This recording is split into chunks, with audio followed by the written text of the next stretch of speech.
Dalawang drug personalities ang naaresto ng Hagonoy Municipal Police Station sa kinasang bypass operation sa Barangay San Pascual, Hagonoy, Bulacan.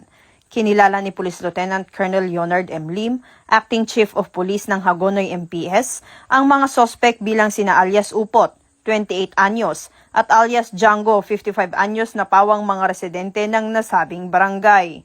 Na-recover mula sa mga sospek ang isang sachet ng hinihinalang shabu na may tinatayang 0.95 gramo na nagkakahalaga ng humigit kumulang 6,460 pesos, pati na rin ang isang caliber 38 revolver na may serial number, itim na grip kasama ang 4 na live ammunition.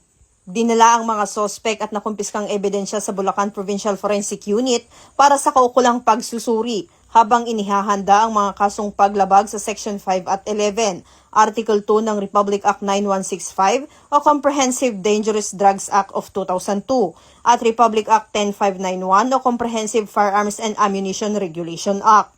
Ayon kay Police Colonel Angel L. Garciliano, Provincial Director ng Bulacan Police Provincial Office, patuloy ang walang humpay na operasyon ng kapulisan upang mapanatili ang kaayusan at seguridad ng bawat komunidad sa lalawigan.